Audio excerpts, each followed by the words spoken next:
Hey guys, it's Ben the Coin Geek at Old Pueblo Coin, and today we're going to talk a little bit about where do great coins come from. And this is going to sound a little silly to some of you because you're going to look at this and think I'm just kind of, well, silly. But honestly, there's lots of ways that people get great coins. And one of the things that happens over time is you get these little mini time capsules.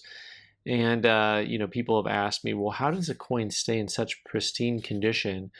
And for some of you, you're going to think this is unusual because these coins you're going to look at and say, well, those coins, Ben, are not old. This coin here is dated 1994, right? And of course, this one actually, speaking of holding things together, is not in the best condition because it has spotting on it from these old holders. So some of these things are going to need some tender loving. Like this also has some spots to it. But the point about this is that this stuff here is actually from some mail order company that put stuff together in the 90s. And so they're grabbing coins that are nice uncirculated coins from a certain time period and putting them together.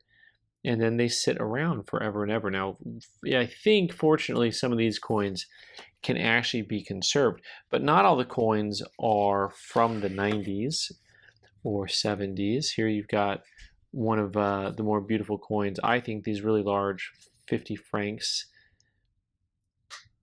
from France, if you didn't know, 1977. And this is the type of thing that I'm just slightly tempted to get certified because it's just really, really a beautiful coin and deserves to be in a holder long term, in my opinion. Now, those are not little marks, those are privy marks. From a distance, it looks like there's little scratches there, but those are actually little privy marks on the coin.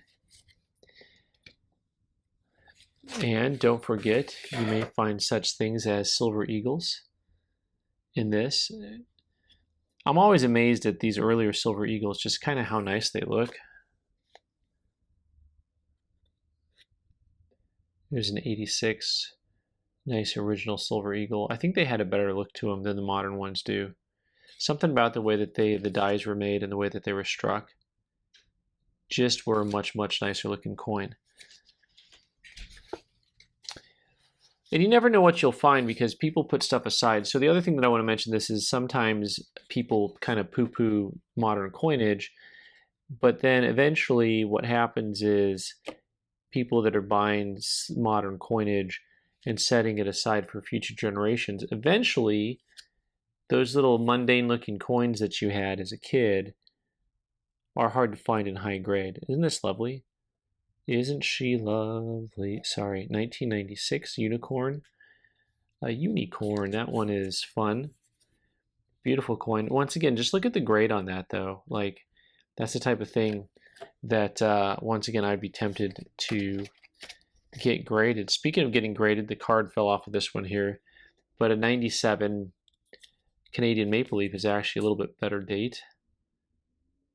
And that's a coin also that there's a pretty good chance I may send that off to get entombed, as some people have said about grading coins.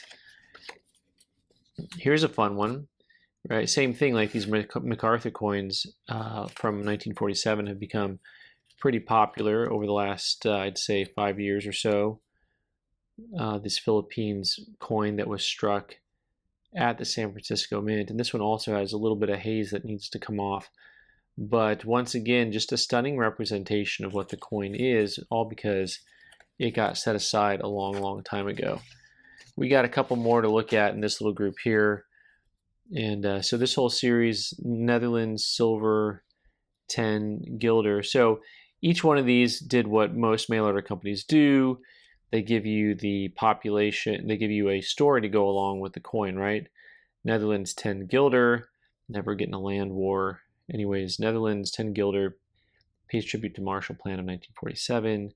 And so here's the history. And we've got Netherlands at a glance, how many square miles and population. So pretty cool stuff all in all. This was actually one of the things that originally really got me into coin collecting was the books would have these little write-ups about this, about the country and the area and the currency, and I always thought that was super, super cool. And of course, the kookaburra sits in the old gum tree. Here is a 1998 kookaburra, which I'd have to look up and see. They have some that are a little bit tougher to get, but I don't think a 98's among them.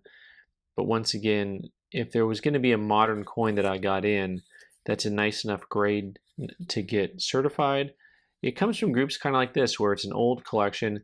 These happen to all be like a mail order type company type item, but the reality is eventually there's a few coins that get mixed into these old collections that end up getting certified. So slowly over time, you'll see little cherries come through here and there that we were able to get certified. But for the most part, you know, you don't see as many coins that are just in that kind of gem condition that are 30, 40, and 50 years old. And eventually, coins that you grew up with that you think it's kind of silly that people get certified, eventually those become the coins that are hard to find. So there's just a natural progression of coinage over time. All right, guys, thanks so much for watching. I'm Ben the Coin Geek. You can subscribe by clicking on the owl button in the corner and watch more videos on the right side of the screen. Thanks.